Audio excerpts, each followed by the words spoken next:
Le message du jour avec le pasteur Mickey Hardy.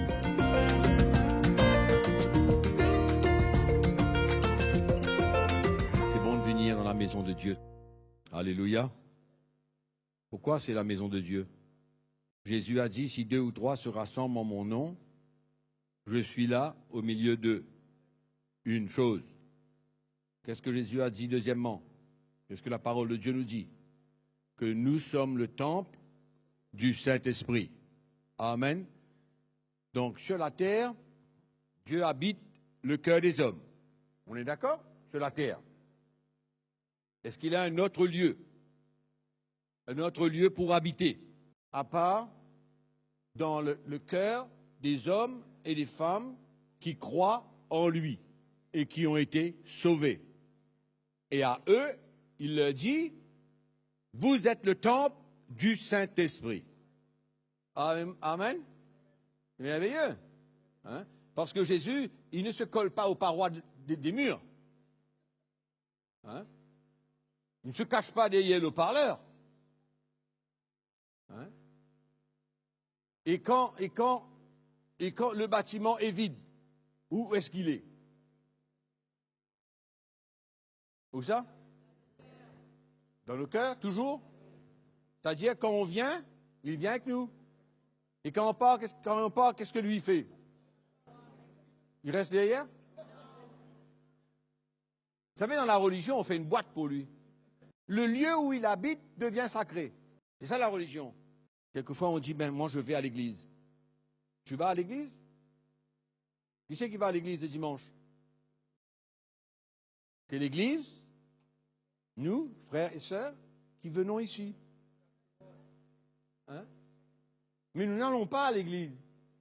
Moi, je vais à l'église dans un sens où quand je vais visiter un frère, à ce moment-là, ben, quand 2 et 3 sont rassemblés, ça devient la maison de Dieu. C'est pourquoi on dit, dans la maison de Dieu, c'est là où le Seigneur est avec nous. Amen. C'est pourquoi quand vous allez, vous vous souvenez, on faisait des évangélisations dans les cinémas, vous vous souvenez? Dans les cinémas. Hein? Mais quand on allait dans ces cinémas-là, dans le moment où nous étions là, Jésus était là avec nous, non? Et quand nous sommes partis, il n'est pas resté. Il est parti avec nous. C'est pourquoi la maison de Dieu, c'est l'endroit où seulement quand le peuple de Dieu se réunit, n'importe où, dans les champs, sous un arbre. Vous allez en Afrique, vous voyez des gens se réunir sous un arbre.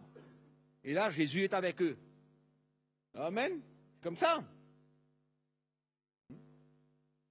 C'est pourquoi le lieu où le Seigneur est, c'est quand nous nous rassemblons dans ce lieu. Et ce lieu, c'est n'importe où. N'importe où. Quand nous rentrons dans un lieu, nous rentrons dans un lieu. Et dans ce lieu, la veille, il y avait un bal. Mais quand nous rentrons dans ce lieu, hein, ça devient la maison de Dieu. Qu'importe ce qui a été fait la veille, ça ne nous intéresse pas la veille. Hein? C'est pourquoi l'Église, c'est quoi? L'Église, c'est nous. C'est le peuple de Dieu. C'est le corps de Christ dans le monde entier. Tous les frères et sœurs. C'est ça, l'Église de Jésus. Alors, vous pouvez me dire, mais pourquoi il y a un panneau là qui marque l'Église chrétienne? Le panneau veut indiquer simplement que c'est l'endroit où l'Église se réunit. Alléluia. Amen. Il est là avec nous.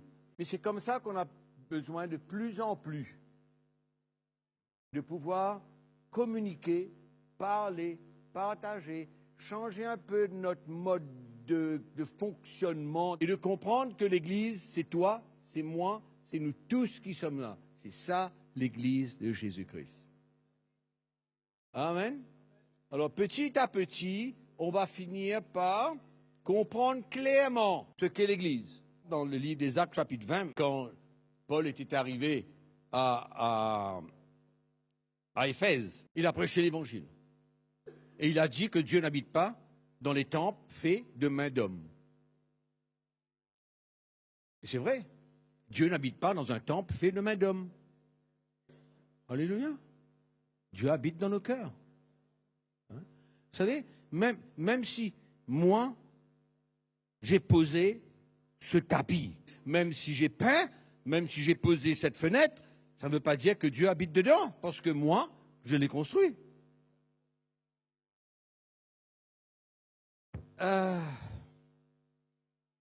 Qu'est-ce que je veux vous parler ce matin? Prendre conscience. Prendre conscience qu'on ne fait pas du surplace. Ça veut dire que nos vies ne restent pas toujours dans le même état. On peut vivre notre chrétienté sans qu'il y ait aucun progrès. Et devenir religieux et d'écouter la parole de Dieu sans qu'il y ait un progrès spirituel dans notre vie. Sans que notre vie démontre et que nous soyons nous-mêmes satisfaits que le Seigneur est à l'œuvre dans nos cœurs. Qu'on ne demeure pas le même chrétien aujourd'hui, la semaine prochaine, l'année prochaine, dans 2 ans, dans 5 ans, on est toujours dans le même état. Ça serait grave. Parce que la chrétienté, c'est une marche de progrès, de sanctification, de perfection, de maturité. C'est ça la vraie chrétienté. C'est pourquoi Jésus a dit qu'il faut prendre sa croix et le suivre. La seule raison, c'est pour que nous puissions grandir, devenir des hommes et des femmes spirituels, qui comprennent le cœur de Dieu, qui savent discerner les choses dans l'esprit. Très important. C'est pourquoi il faut toujours se rappeler de la croix que le Seigneur nous demande de prendre. Parce que c'est cela qui va nous emmener à progresser. Vous voyez, quand je regarde à mon foyer, par exemple, c'est-à-dire ma femme et moi, on est d'accord? Ma femme et moi. Ben, si je compare ce que j'étais et ce qu'elle était il y a 1 an, 2 ans, 3 ans, 4 ans, 5 ans, et que je m'aperçois aujourd'hui que je suis dans le même état et qu'elle est dans le même état, ce serait grave. Ça serait grave qu'il n'y ait pas plus d'unité, plus de paix, plus d'amour dans notre marche avec le Seigneur, entre un mari et une femme, s'il n'y a pas de progrès, mais on fait du surplace. Mais vous savez, dans la chrétienté, on ne peut pas faire du surplace. Ou on avance ou on recule. Si on n'avance pas, on recule. Et entre les deux, on ne fait pas du surplace. C'est pourquoi il faut avancer, il faut progresser dans notre relation avec notre femme, avec notre mari. Et que chacun puisse témoigner. Mon mari a changé, ma femme change, mon mari change.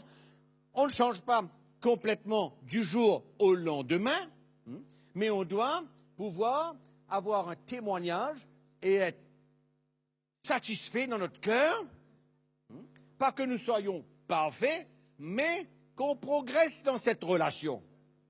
Très important. Très, très important. Comment pouvoir servir le Seigneur si dans notre propre maison, on se bagarre, il y a des conflits, il y a des problèmes, il y a de la jalousie, il y a de la compétition et rien ne change. Rien ne change. On continue à dormir 2 à 2 ou dans des chambres différentes. Parce qu'il y a des problèmes entre nous, parce qu'on n'arrive pas à s'entendre, à se réconcilier, à pardonner, hein, à se repentir, on n'arrive pas à s'humilier, on rapporte toujours plus tard, et en même temps, quand on pousse cela plus tard, hein, il y a d'autres choses qui viennent planter dans notre cœur, et au moment donné, ça devient quelque chose d'ingérable.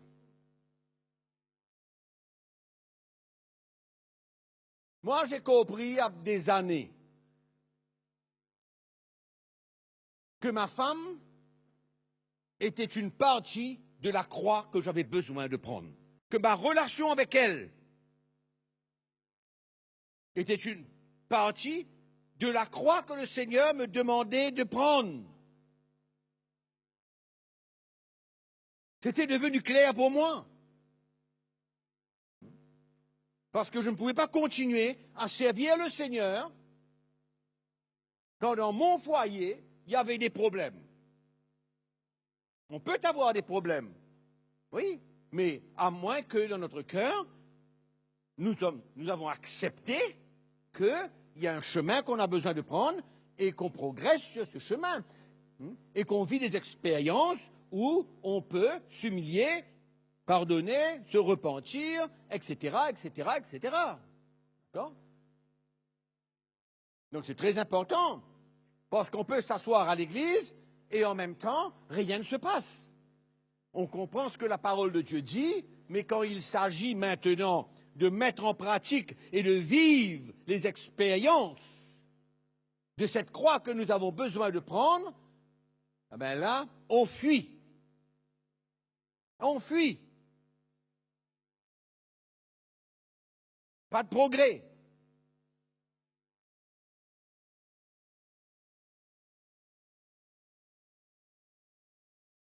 Pourquoi où je me tiens aujourd'hui? Quand je regarde à ma vie, je dois considérer les problèmes que j'avais, que j'ai encore, que ce soit mes faiblesses, mes manquements, etc., dans mon caractère, etc. Qu'importe quoi. Chacun connaît sa vie, non? Personne ne peut mieux décrire son état que soi-même, et souvent sa femme peut décrire mieux que lui. Et l'inverse pareil.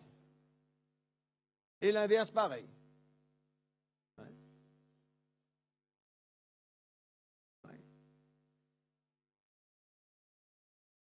Quand ta femme te dit, mais depuis 25 ans, tu es comme ça. Hein? Depuis 25 ans. Depuis que je te connais. Ouais. Mais il faut progresser. Il faut gagner du terrain. Il faut laisser le Seigneur continuer de faire son œuvre. Ce n'est pas juste pendant un mois. Non. C'est continuellement. Je dois prendre cette croix et je dois continuellement aimer cette femme comme Christ a aimé l'Église. Tout le temps. Mais le problème, c'est que ça n'arrive pas tout le temps. Mais on persévère. Amen. On met notre cœur clair, on s'humilie. Alléluia. Et ça, souvent, c'est le point le plus compliqué. Hein? Le plus compliqué, c'est d'admettre notre état. Devant quelqu'un, devant la personne, devant ma femme, devant mon mari. Oui. C'est pourquoi l'évangile, on a besoin de l'entendre constamment. Constamment nous rappeler quel est le plan de Dieu pour notre vie. Dans un couple, quel est le plan de Dieu? Vous voyez, c'est comme si que j'ai besoin, tous les ans, d'aller à un camp pour les couples. Et à ce moment-là, le Seigneur me touche et je comprends. Et puis, j'agis. Et puis, un mois après, ça devient bien compliqué. et que 6 mois après, quand il y a un autre camp, il faut que j'aille encore. Il faut que j'aille encore. Tous les ans, pendant 15 ans, il faut que j'aille au camp même. Il faut que j'aille au camp de couple, ouais, tous les ans.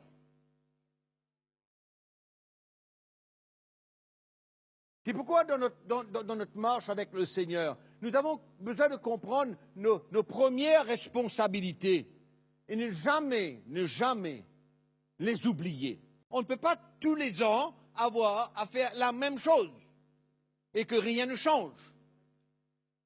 Il faut qu'il y ait progrès, il faut qu'on avance. Il faut que le Seigneur complète l'œuvre qu'il a commencée dans notre vie. Et que le mari et la femme peuvent dire, ben oui, ma femme, elle n'est plus pareille. Mon mari, il n'est plus pareil. Gloire à Dieu. Alléluia. Amen. J'étais au Zimbabwe dernièrement, j'ai rencontré un pasteur, il avait 88 ans. 88 ans. Et je suis dans son salon, j'avais été le visiter, et je lui parlais un petit peu avec lui. Il me disait, frère, c'est extraordinaire. Aujourd'hui, c'est vrai, il y a des gens qui viennent à l'église, on fait de l'évangélisation, etc. Les gens viennent à l'église, etc. Mais il y a une chose que je remarque qui me dit, frère, il n'y a pas de témoignage. Il y a peut-être un témoignage que Jésus a dressé mon bras, que Jésus a fait quelque chose dans ma vie, il m'a donné une bicyclette, ou bien il m'a donné quelque chose, mais où sont les témoignages de vie transformée? Il me dit, frère, il n'y a plus. 88 ans il a. Parce que pour lui, c'est ça qu'il vivait.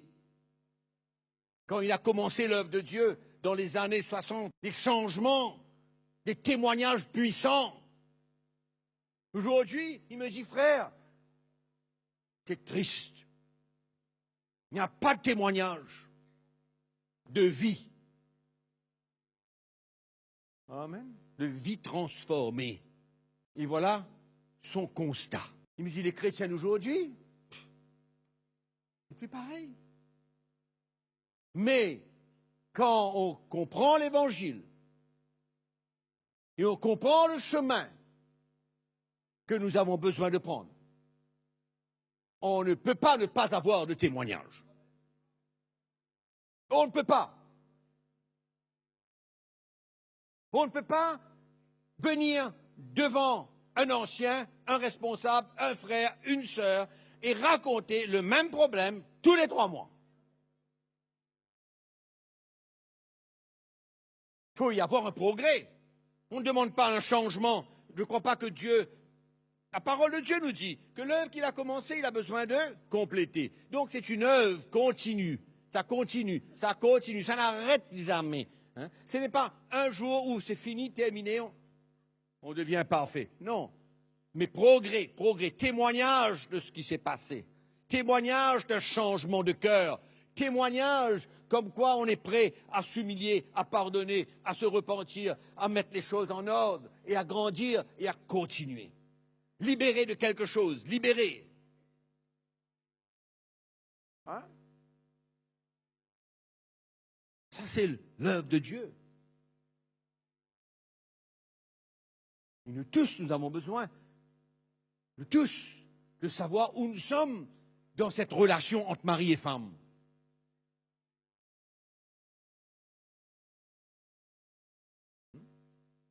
On ne peut plus continuer à jouer 2 rôles.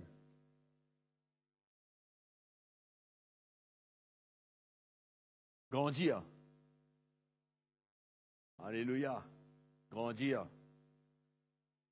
Autrement, on peut aimer l'Évangile et puis on va se cacher. Hein? On aime l'Évangile et puis on va se cacher. Et on ne peut pas, on n'a rien pour témoigner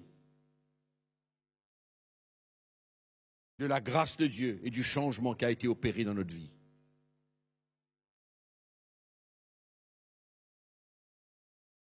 Quand Dieu prend soin de nous, c'est bon, on est content. Matériellement, physiquement, on est content. Il n'y a aucun problème. Mais il ne faut pas que notre vie soit basée là-dessus. Hein?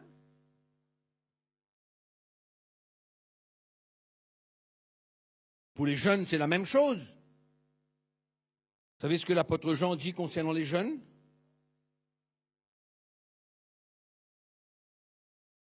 Il a dit comment ils sont forts. Ils sont forts. Dans 1 Jean chapitre 2, verset 14, l'apôtre Jean dit, « Je vous ai écrit, Père, parce que vous avez connu celui qui est dès le commencement. Je vous ai écrit, jeunes gens, parce que vous êtes forts et que la parole de Dieu demeure en vous et que vous avez vaincu le malin. » Alléluia. Même chose pour les jeunes. Il doit y avoir, à un moment donné, une constance dans notre marche. Constance, ça ne veut pas dire encore qu'on ne va jamais rien faire de mauvais, okay? Mais une constance, quelque chose de acquis en nous. Amen. Acquis. C'est-à-dire maintenant, sans être orgueilleux, je peux dire, au moment donné dans ma vie, que cette chose à laquelle j'étais esclave, je ne suis plus. Amen. Et que je n'ai pas besoin d'un autre camp de jeunes pour venir me réveiller pendant 3 semaines. Amen. Mais quelque chose de acquis. Vous comprenez, ça veut dire acquis, j'ai déjà gagné ça. C'est quelque chose que j'ai. C'est fini. Je suis libre maintenant.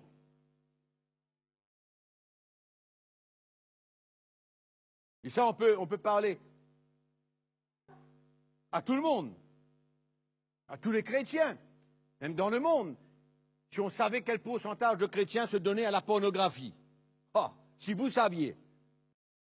Se donner à la pornographie. Les chrétiens qui se servent de leur smartphone et qui vivent dans un autre monde. Et le dimanche matin, gloire à Dieu, alléluia. Hein?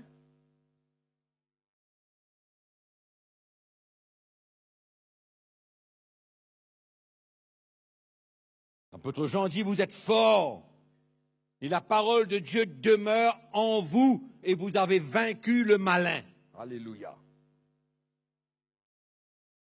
Hein? Et pourquoi il y a des expériences, il y a des témoignages comme cela que le chrétien doit pouvoir vivre, expérimenter, proclamer. Alléluia. Et ne pas toujours avoir ce même problème qui nous poursuit. C'est comme si on est collé avec, on est enveloppé, comme l'auteur du livre des Hébreux dit, est enveloppé si facilement. Enveloppé.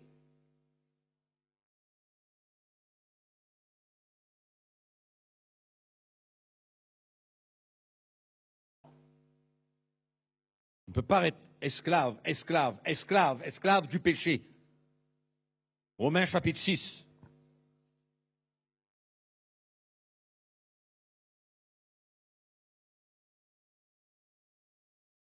Vous savez, mes frères et sœurs, chacun a besoin de prendre sa croix.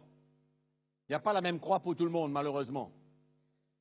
Chacun a sa croix à prendre. Différent. L'apôtre Paul avait sa croix à lui. Chacun de nous, nous avons nos problèmes.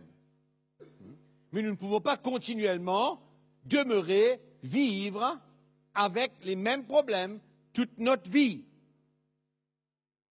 Regardez ce que l'apôtre Paul dit au chapitre 6. Verset 5. Il dit en effet, si nous sommes devenus une même plante avec Christ, avec lui, avec Jésus, par la conformité à sa mort, nous le serons aussi par la conformité à sa résurrection. Sachant que notre vieil homme a été crucifié avec lui, et afin que le corps du péché soit réduit à l'impuissance. Amen. Afin que le corps du péché, c'est là, dans la chair de l'homme, ses convoitises, ses passions, hein, Et l'apôtre Paul dit, afin que le corps du péché soit réduit à l'impuissance, pour que nous ne soyons plus esclaves du péché. Alléluia. Amen. Pour que nous ne soyons plus esclaves de la pornographie, par exemple. Parce que c'est ça que le monde produit aujourd'hui. Je vous ai parlé un petit peu tout à l'heure. Le monde nous attire vers des choses qui nous plaisent à la chair. Mais en même temps, ça fouille un trou devant nous pour qu'on tombe là-dedans.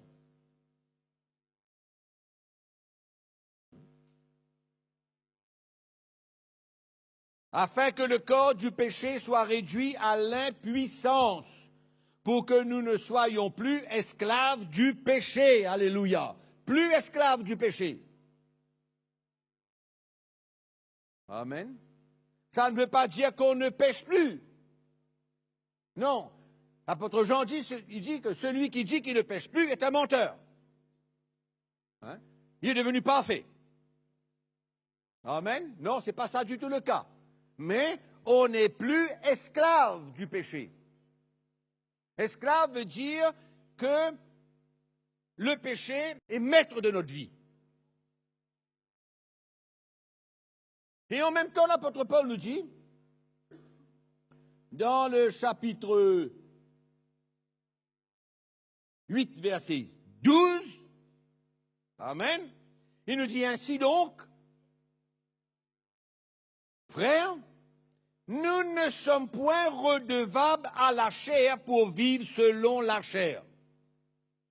Alléluia. Voilà. Nous ne sommes pas redevables à la chair. En d'autres mots, nous ne lui devons rien. Quand elle nous demande quelque chose, on n'a pas de dette envers notre chair. On n'est pas endetté.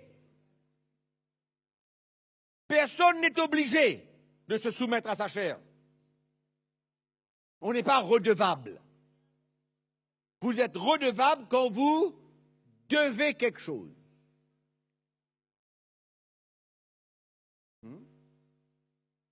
Redevable. C'est comme ça qu'on parle de relation, on comprend.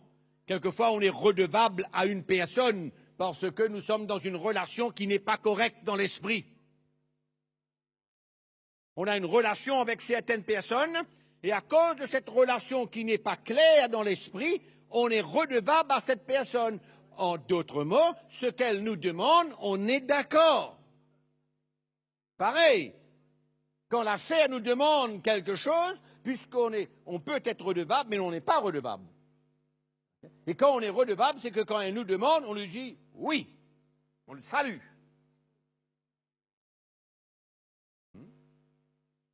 C'est pourquoi, à un moment donné, on ne peut plus être esclave du péché. C'est pas notre appel en tant qu'enfant de Dieu. Et on a besoin de se rappeler ces choses-là. Où on est par rapport à ce problème que j'avais. Si j'étais esclave de la pornographie, où je suis aujourd'hui. Si je suis esclave de l'immoralité, où je suis aujourd'hui. Est-ce que c'est quelque chose que je suis en train de prendre en considération dans ma vie? Est-ce que je suis libre de cette chose? Ou bien est-ce que c'est pareil pour moi, je me donne pleinement à cette chose? Est-ce que j'ai des victoires là-dedans? Ou est-ce que c'est toujours une défaite pour moi?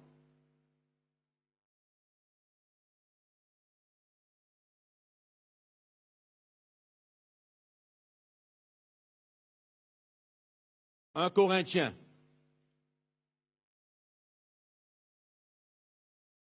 Chapitre 10, verset 13.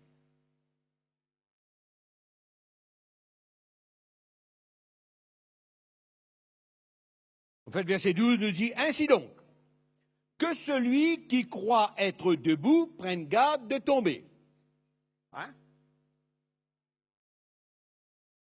Pourquoi Paul dit ça? Paul dit ça parce que la tentation, elle est absolument normale. Elle existe. La tentation existe. Et la tentation ne veut pas dire péché. L'apôtre Jacques parle de cela très très bien. Très très bien. Mais avant de parler de ça, on va comprendre que Paul veut nous dire que cette tentation, au verset 13, il nous dit « Aucune tentation ne nous est survenue qui n'ait été humaine. » Humaine. En d'autres mots, l'humain, l'homme, la femme, d'accord, dans son corps de chair, d'accord, dans son corps de chair. Il dit, aucune tentation ne vous est survenue qui n'ait été humaine. En d'autres mots, la tentation, elle existe. Elle existe pour nous dans des domaines différents. Vous comprenez ce que je dis? Des domaines différents.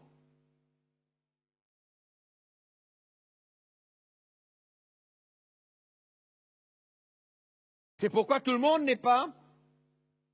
C'est pas tous les chrétiens qui se donnent à la pornographie, il y en a certains. C'est comme ça. Quand la tentation vient, qu'est-ce qu'on fait? C'est là où l'apôtre Paul donne la solution. Il nous dit, aucune tentation qui vous est survenue n'a été humaine. Et Dieu qui est fidèle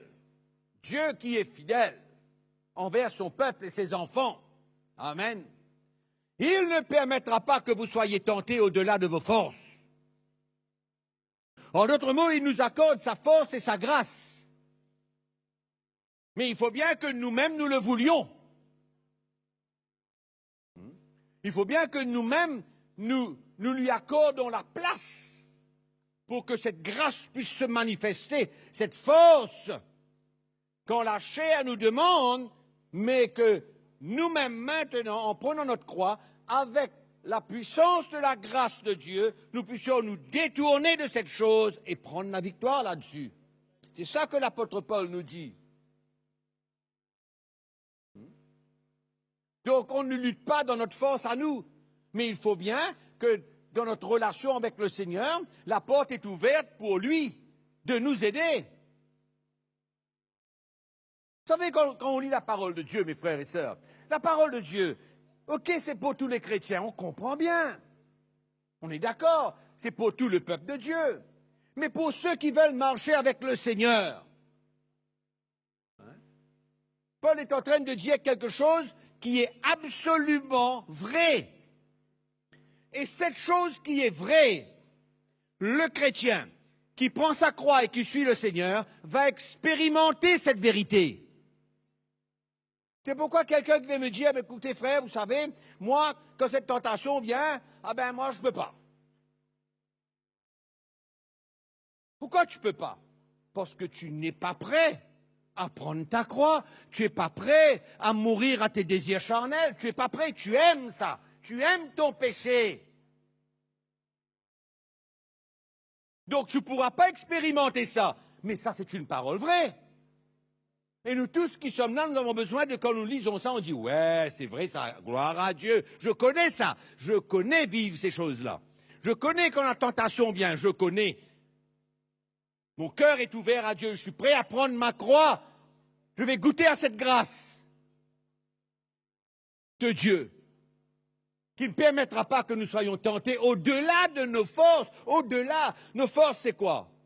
C'est nous, notre désir de vouloir remporter la victoire. Il faut bien avoir cette volonté, ce désir, et le fait de marcher sur ce chemin de la croix exprime notre désir. Oui ou non? Tu comprends ce que je dis? Donc cette parole est la vérité. C'est vrai ça. Le Seigneur ne permettra pas que je sois tenté au-delà de mes forces. Mais c'est moi qui ne veux pas. Je ne suis pas prêt à prendre cette croix-là, je ne suis pas prêt. Pas envie. J'aime ma vie. Je tiens ma vie entre mes mains. Je veux faire ce que je veux. Mais on ne comprend pas que quand on devient chrétien, on paie à notre vie et on paie à nos droits. Hein? On paie à nos droits.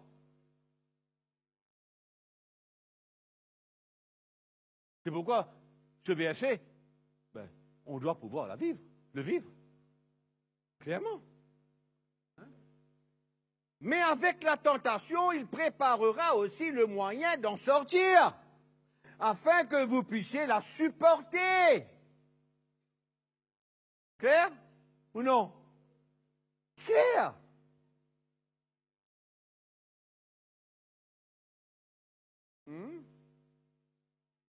Et ça, c'est dans tous les domaines. Ce n'est pas la pornographie seulement, c'est dans tous les domaines. Tous les domaines de la vie. Votre relation avec votre femme aussi, c'est pareil. Avec votre mari, c'est pareil. Pareil.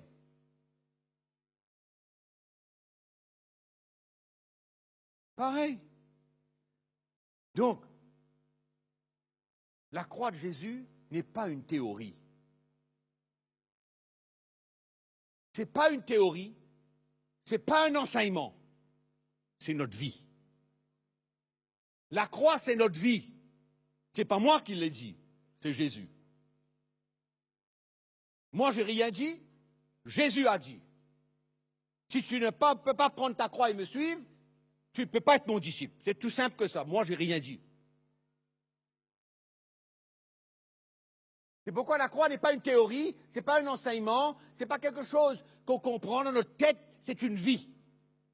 Et tous les jours, on est face à des situations où ça devient notre vie. Où on veut continuer à la prendre, ou on ne veut pas.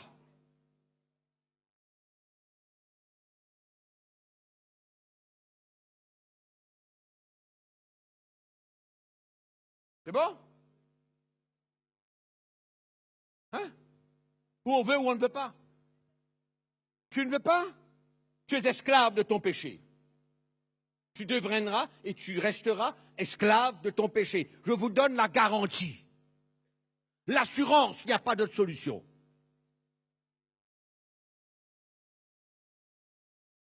Appelez ça comme vous voulez, appelez ça la croix, appelez ça comment vous voulez l'appeler. Ce n'est pas mon problème. Mais le fait demeure que Jésus a dit ça. Vous aurez la tête claire. C'est pourquoi la croix, c'est notre vie. C'est notre vie. Et on ne peut pas l'oublier. On ne peut pas l'oublier. C'est comme ça qu'on voit des familles, des couples, des jeunes, toujours avec le même problème. Ça reste pareil, ça reste pareil. Il n'y a pas d'amélioration, pas de progrès. Et c'est là où nous avons besoin de prendre conscience où est-ce qu'on est aujourd'hui. Où est-ce qu'on est dans cette relation? Où est-ce qu'on est dans notre esclavage? Dans nos problèmes, dans nos attirances? Où est-ce qu'on est?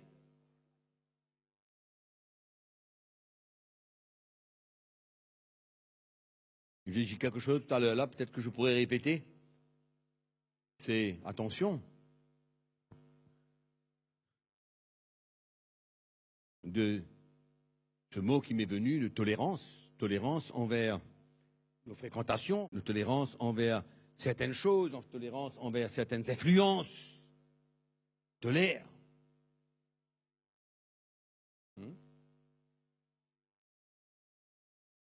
Pourquoi la révélation de l'Évangile a besoin d'être venue claire dans notre cœur?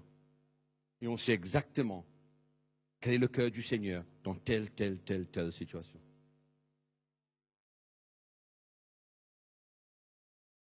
Et écoutez-moi bien.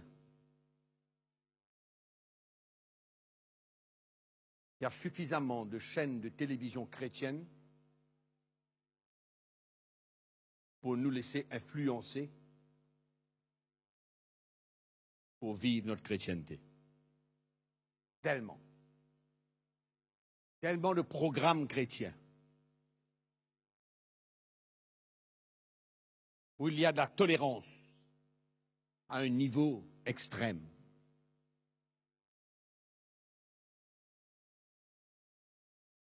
Et puisque c'est chrétien, puisque c'est un programme chrétien, on peut imiter, on peut faire pareil, on peut faire la même chose c'est acceptable dans le courant de la chrétienté, donc il n'y a pas de problème pour moi aussi, c'est OK. En d'autres mots, vous êtes en train d'oublier, de mettre de côté le message que vous entendez pour compromettre. Pour compromettre avec d'autres choses. Pourquoi? Parce que c'est le courant de la chrétienté.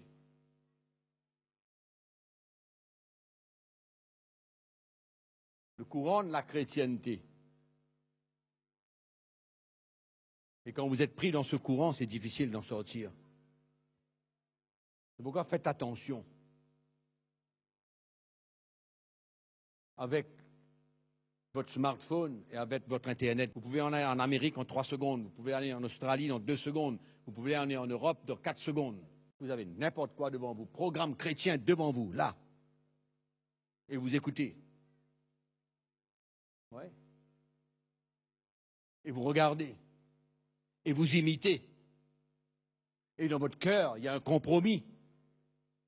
Et vous vous posez des questions. Pourquoi dans l'église, dans le lieu où je suis, là, avec le corps de Christ, pourquoi j'entends des choses contraires à ce que j'entends sur cette télévision-là? Pourquoi eux, ils peuvent? Pourquoi ce que j'entends, moi, non. Pourquoi? Je pose des questions. C'est pourquoi la marche chrétienne est une conviction. C'est une conviction. Si tu n'as pas une conviction, tu as un problème. Si ce n'est pas la conviction de l'esprit qui te conduit, tu as un problème. Parce que tu vas être conduit par toutes sortes de choses. Tu vas suivre toutes sortes de chemins. Et tu vas mélanger le tout. Mélange le tout. Et tu ne connais pas la motivation qui est derrière toutes ces choses. Tu ne connais pas. Tu ne connais pas quelle est la motivation derrière. Tu ne connais pas. Tu ne fais qu'entendre. Tu vois, tu entends, c'est bien, ça sonne peut-être bien. Danger, danger, danger, danger, danger. Et puis on mélange. Et puis ce qu'on appelle la tolérance. On tolère maintenant certaines choses parce que c'est le courant.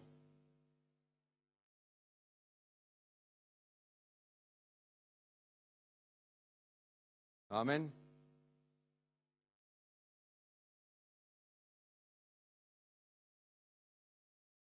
Sérieux, hein? La vie chrétienne, ce n'est pas simplement une appartenance à un nom quelconque. Et quel nom est non? Église chrétienne, église de ceci, église de cela, où est le problème? C'est pas ça qui est le problème finalement. Hein? La réalité, c'est l'évangile qu'on entend, c'est l'évangile qu'on prêche. C'est ça la réalité de notre vie. Et là où on a besoin de faire attention, au mélange, au compromis. Amen. Moi j'aime l'évangile, moi. Moi j'aime la parole de Dieu. Et je veux que le peuple de Dieu soit bien ancré, établi, fondé sur quelque chose de solide. Parce que dans les derniers jours, il y aura tous les vents de doctrine. Et il y en a maintenant, croyez-moi, il y en a bien. Toutes sortes de vents de doctrine qui traversent, qui passent. Ils ne tiennent pas la route. Ils ne tiennent pas la route. Un jour, j'ai rencontré un frère que je connais bien, il est pasteur. Je l'ai rencontré il y a une dizaine d'années. Et donc, il m'a dit, écoute, mon frère, j'aurais bien aimé venir à ton église dimanche. J'aurais bien aimé emmener un message sur le rire d'Abraham ou le rire de Sarah.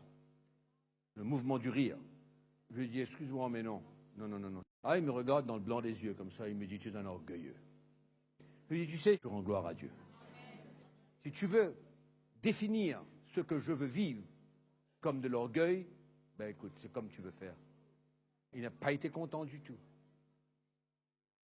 Pas content. C'est pourquoi nous avons besoin de demeurer dans l'évangile qui construit notre vie. Et nous savons très bien que ce mouvement qui a passé, ça ne tient pas la route. Ça n'a pas tenu la route. Vous savez ce que ça veut dire tenir la route? C'est arriver jusqu'au bout.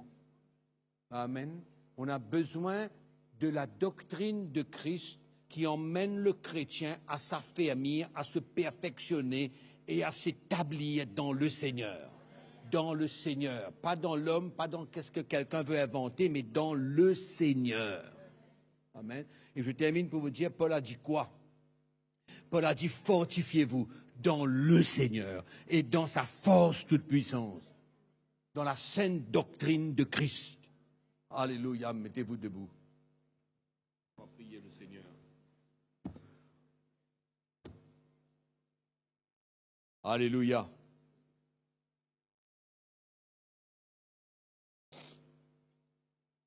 Merci Seigneur. Donc on a besoin de sortir d'ici aujourd'hui avec quelque chose qui va défier notre vie de tous les jours. Hein? On ne vient pas pour entendre un message et puis partir et dire Alléluia. On a besoin de partir avec quelque chose où tous les jours, on sera d'une manière ou d'une autre confronté, hein, et que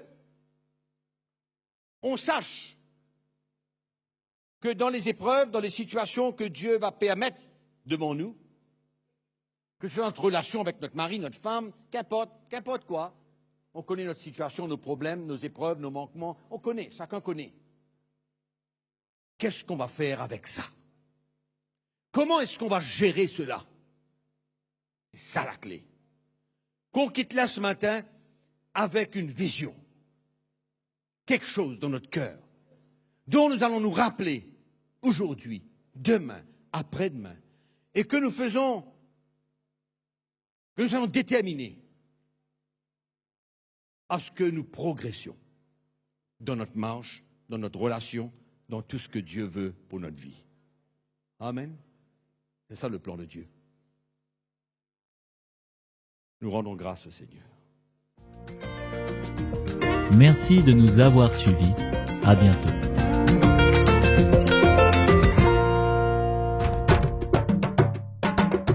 Pour plus d'informations, visitez le www.ctmi.org.